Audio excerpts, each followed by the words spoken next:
Hello everyone, welcome to this series of lectures on the course Foundations of Mathematics. This is part 5 of the third chapter, Functions, and in this video we are going to discuss bijective functions or bijections. Now in the last two videos we saw what are one-one functions and onto functions, also referred to as injective and surjective functions. So what I mean by a bijection is a function f from a set x to a set y which is both 1 1 and onto. So functions which are both 1 1 as well as onto at the same time are said to be bijective functions, or sometimes also called as bijection. For example, I picked up this example in the last two videos, if you all remember. A function f from R to R defined by f of x is equal to 3x plus 2 for all x in R. Now in third video we showed that f is 1 1, right? So this is referred to part 3 if you have missed it. So the same function we showed that it is 1 1, and in part 4 we showed that f is onto as well, right? So you can prove it once again. Refer part 4 for this. So this function f is 1 1 as well as onto, and therefore a function f is a bijection.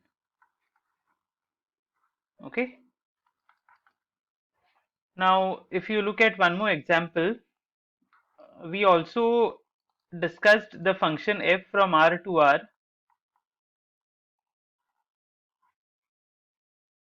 defined by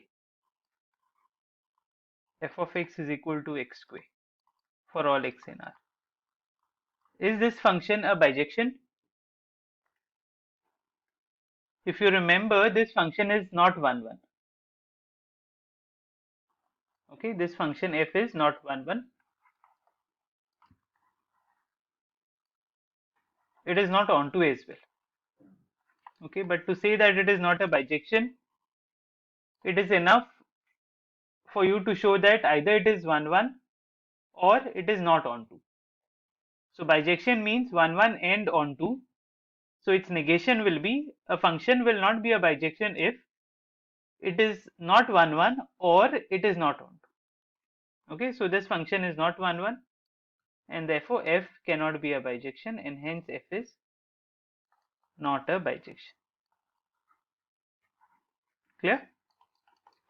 So these examples we had seen in the last couple of videos. Now let me look at one interesting example. What I will do is I will pick up two sets and we will try to find, if possible, a bijection between those two sets. Okay, so let script E be the set of all even natural numbers.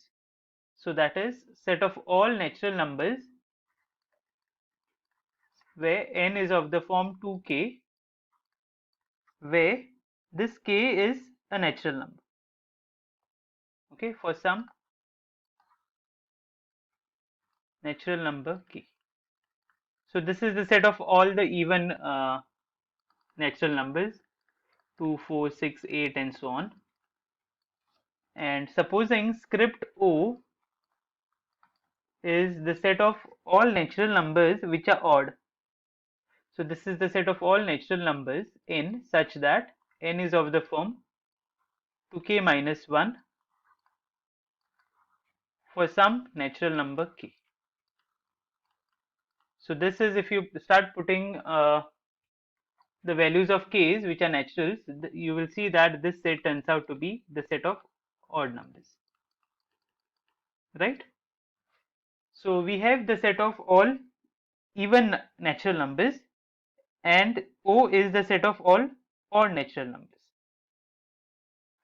Now and we have n, that is the set of all natural numbers. Okay, so that's the set of all natural numbers.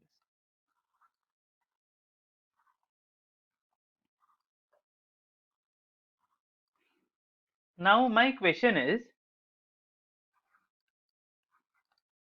there a bijection between the set of natural numbers and the set of even natural numbers?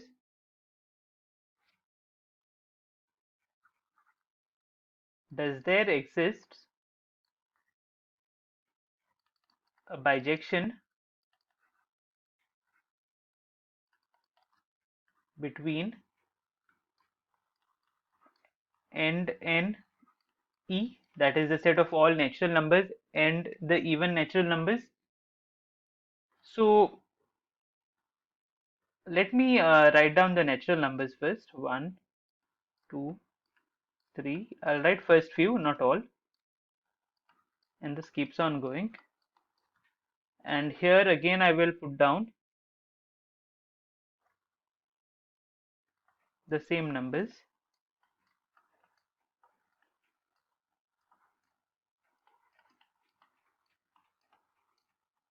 and so on, right? So I want to check now. This is let's say this is my domain, let's say the set of natural numbers, and from here I will only pick up the even numbers. So is it possible for me to define a function f from the set of natural numbers to the set of even natural numbers? So what I'll have to do, I will have to make sure that the function that I'm defining, every natural number has an image under that function and has only one image. So it will be a function, right? Secondly, it has to be 1 1, it has to be onto as well. Okay, so when I say I'm looking at the set of all even numbers, I can remove the odd numbers here from here. So I'll be left with these numbers, right? So what can I do now? I can map this 1 to 2. I can map this 2 to 4. I can map 3 to 6. I can map 4 to 8. I can map 5 to 10, and so on. So if I pick up any natural number, I'm mapping 1 to 2. 2 to 2 times 2, that's 4. 3 to 3 times 2, that's 6.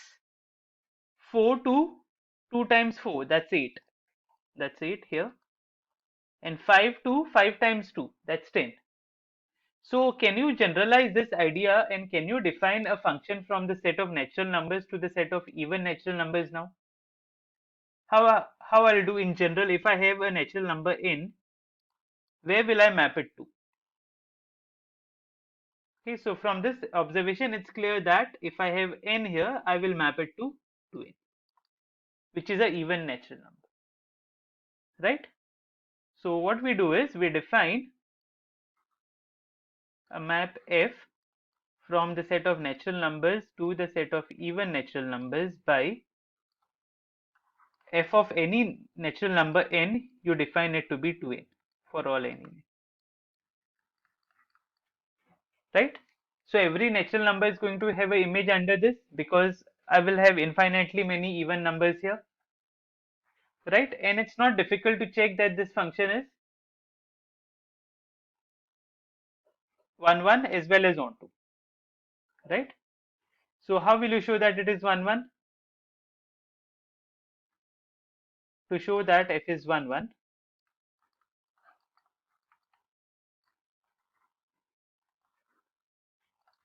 so what you do, let f of m be equal to f of, let's say, k.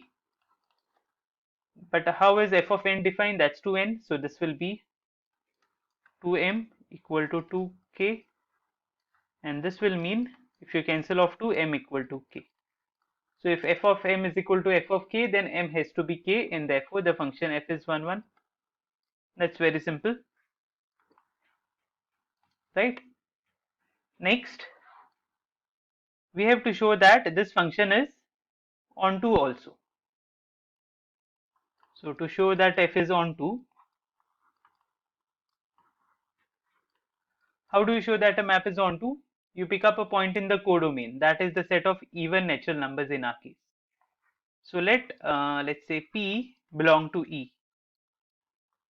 That means P must be a even natural number, so P must be of the form 2L, where L is a natural number, right?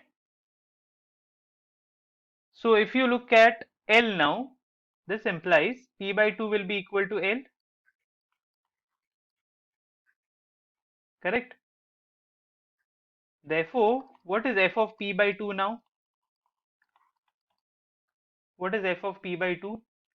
P is a even number, so P by 2 is well defined, right? P is of the form 2 times something, so P will be a even number. So P by 2 is well defined, and this P by 2 will be a natural number, right? Because P is even. So f of P by 2 will be 2 times P by 2. You cancel off 2 and you end up with P,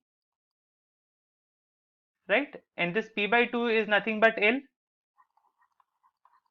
So given any P, a point P in the codomain, that is the set of even natural numbers, I can find a natural number L which is P by 2 such that f of L is equal to P, right? Therefore, for every P in E, there exists L is equal to P by 2 in N such that f of L is equal to P. So every point in the codomain will have a pre-image, and therefore f is onto, right? That means f is 1 1 as well as onto, and hence f is a bijection, right? So this is how, given any two sets, you can exhibit a bijection between them.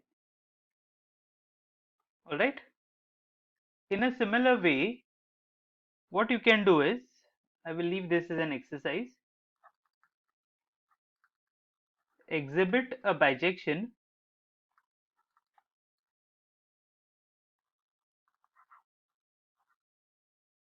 between the sets n, that is the set of natural numbers, and the set of odd natural numbers. Okay, so that's very simple. You can go with the same idea here. You list down all the natural numbers, you can list down all the odd numbers here, and then you will get a nice pattern. Just identify that pattern and you are done, right?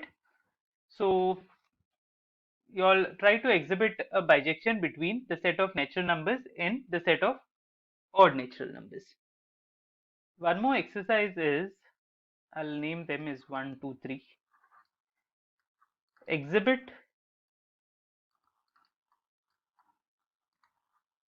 a bijection between the set of natural numbers and the set natural numbers along with 0, that is the set of whole numbers. So again, list down these natural numbers, list down this set n along with 0, and try to map each natural number to elements from this set, that is n union 0. Okay, so you all can look out for a bijection between these two. In the same way, exhibit a bijection between the set of natural numbers and the set of integers. All right, so I will leave these as an exercise for you all to do. Next, we will see how to understand bijections graphically. So in the last two videos, we have already seen how to check whether a given function is 1 1 by looking at its graph, and how to check whether a given function is onto by looking at its graph, right? So let's recall few facts which we have discussed in the last two videos. The first one is, a function f from R to R is 1 1 if and only if every horizontal line, no matter which horizontal line you pick up, every horizontal line intersects the graph of f at most once, right? Every horizontal line intersects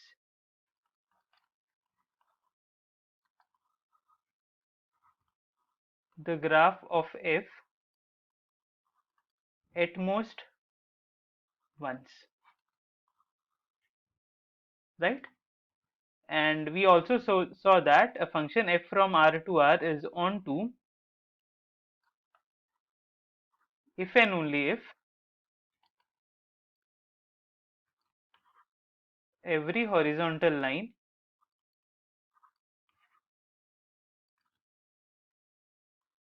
intersects the graph of f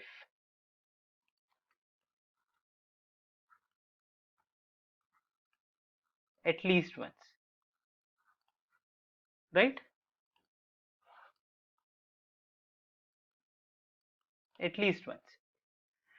Now, if I want the function to be both 1, 1 as well as onto, then both these conditions must be satisfied. That's when I will get a bijective function, right? So, from these two, what is the conclusion? We can conclude that a function f from R to R is a bijection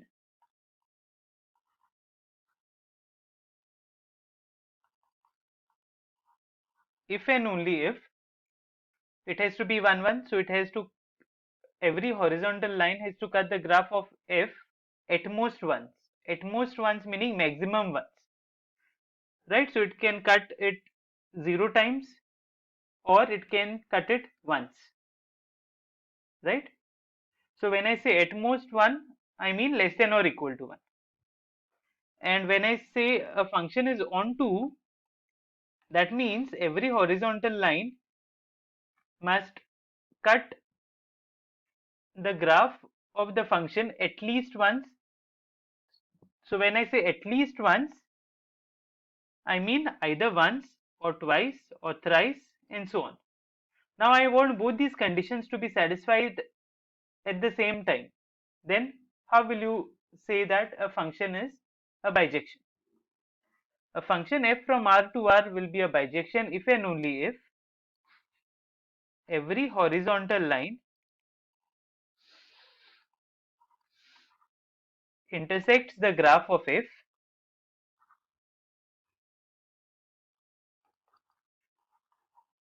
exactly once. Okay.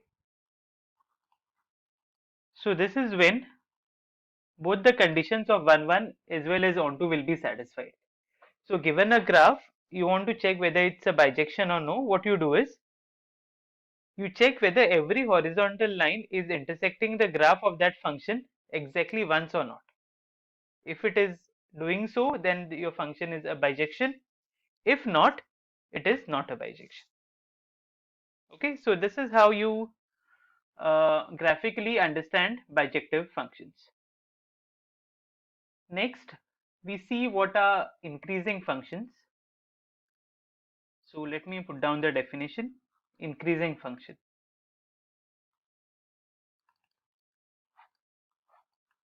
Supposing I have some, let's say, a non-empty subset of R.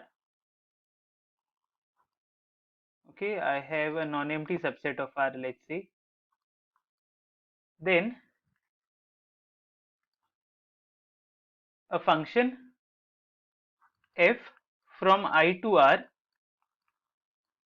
is said to be increasing,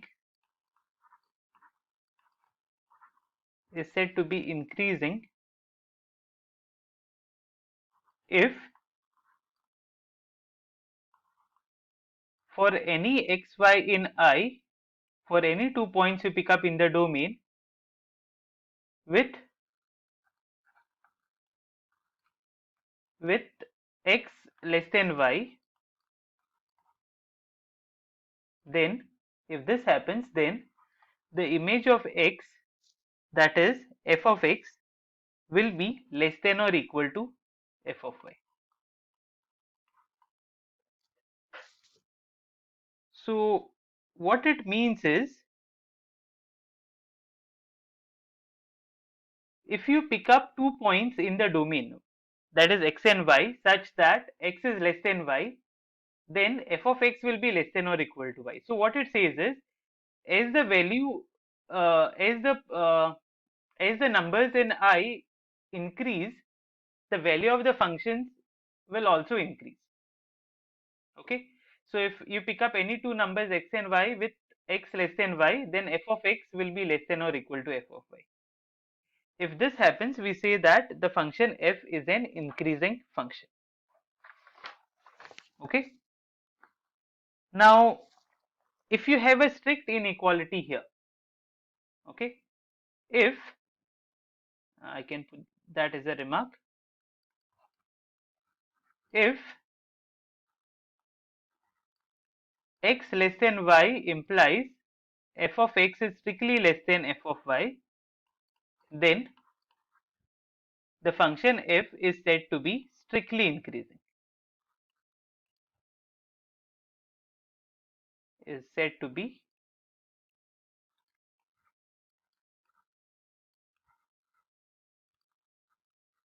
strictly increasing function. Okay, so here the images cannot be equal. Okay, so if you pick up 2 points x and y such that x is less than y, then f of x will be strictly less than f of y. Okay, so can you understand this geometrically how it will look? Let's say these are the points from my set I. Let me put them down here. So when I say a function is increasing, what I mean is, as the value of the points from the domain becomes higher and higher, the corresponding value of the images will keep on increasing. They can be equal when I say increasing, okay, but they cannot come down this way. So it will be going, they will be increasing some way. Okay, in some pattern they will be increasing, or they may remain equal. Okay, so these are increasing functions, and in a similar way we have decreasing functions as well. So what are decreasing functions?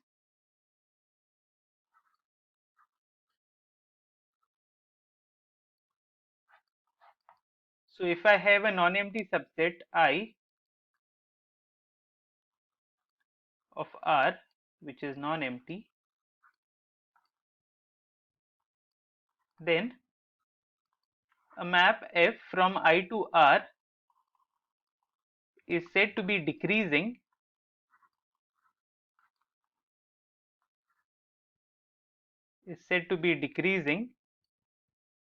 if if for every x comma y in I such that x less than y. Okay, if you pick up any 2 points in the domain x and y such that x is less than y, this will imply that f of x is bigger than or equal to f of y.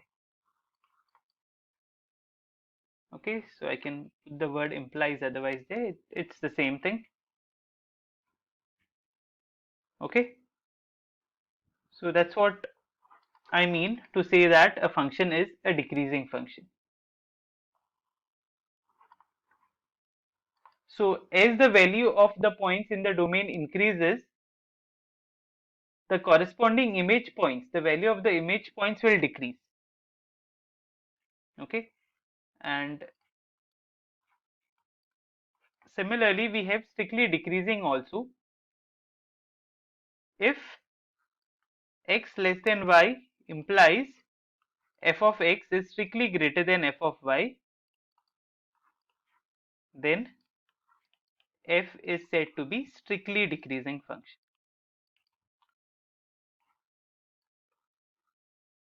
Okay, f is said to be strictly decreasing function. Now if you try to look at it geometrically, let me put some points of the domain here, just random points. Now as the points in the domain become bigger and bigger, the value of the function will become smaller and smaller and smaller at each stage. Okay, it can remain equal also, and then it has to come down, so it will come down. Okay, in some pattern it is going to come down. So if you see such a pattern in a graph of the function, then that function will be a decreasing function. Okay, so these are increasing and decreasing functions. Now let's look at one example of function which is increasing and one which is decreasing. Consider this function f from R to R defined by f of x equal to x. That's the identity function. Okay, so let's check whether this is increasing or decreasing. And that's a simple one. So you pick up 2 points in the domain, that's R, such that one of them is strictly less than the other, right?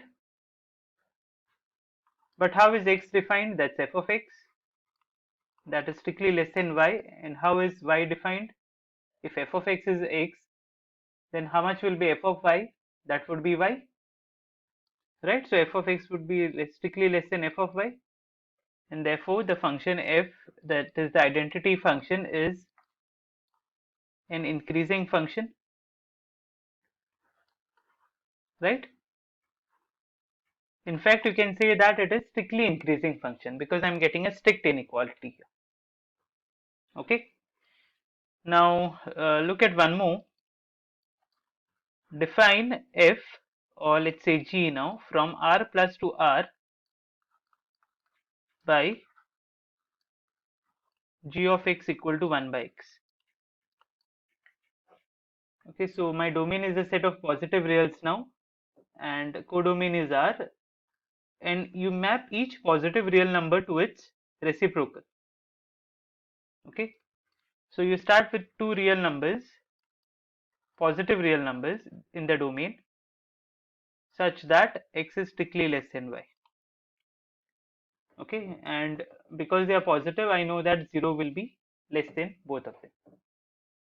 So if x is less than y, then this implies 1 by y will be strictly less than 1 by x, right? And 1 by y is nothing but g of y, that is strictly less than g of x,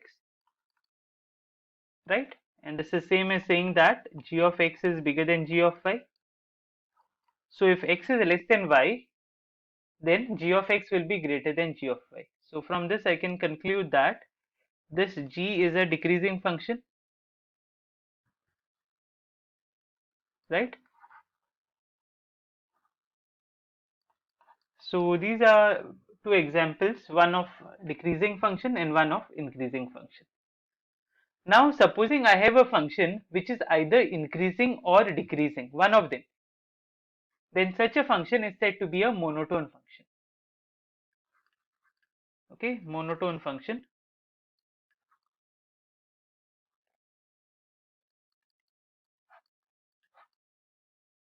A function f from some set x to some set y, which is both increasing, which is either increasing or decreasing, sorry, which is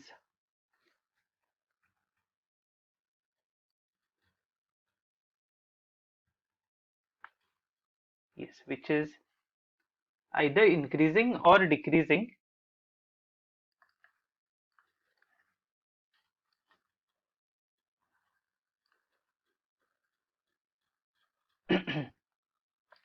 is said to be a monotone function.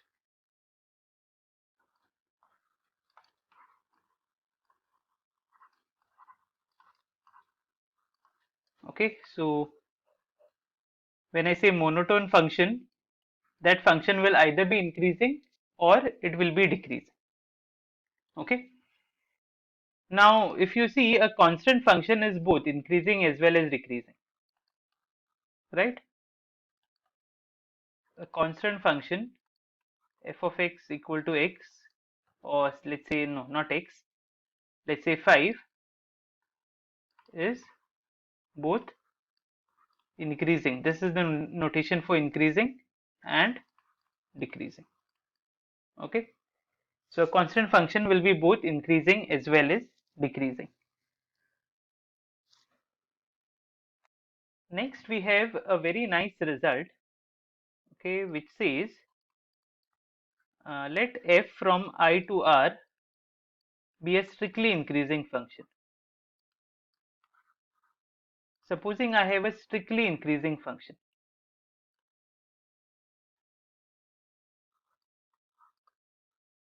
Okay, so let's see what we can conclude about such a function. Okay, so let's see what we can get from here. So because it is an strictly increasing function, so if I pick up any 2 points, let me pick up 2 points in the domain, that's I, which are different.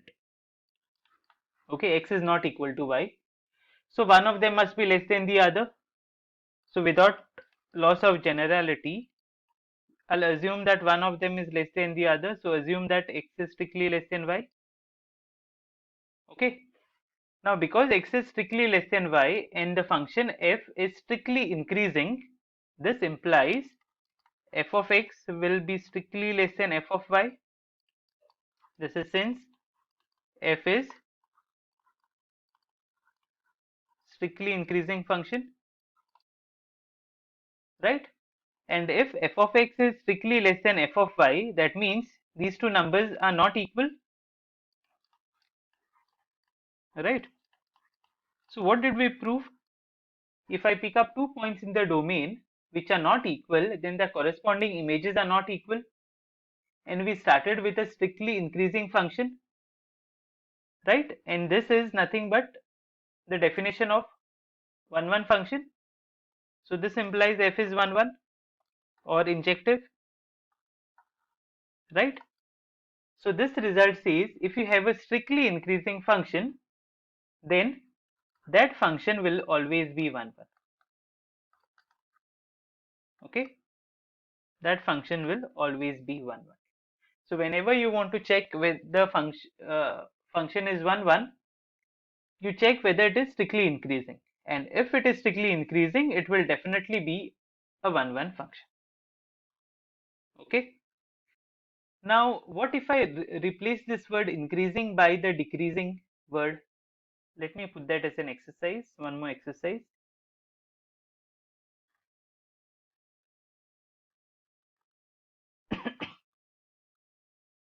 So yeah, I'll put it down here.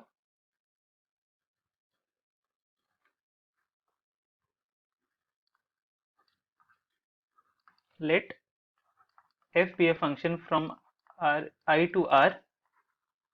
Let this be a strictly decreasing function.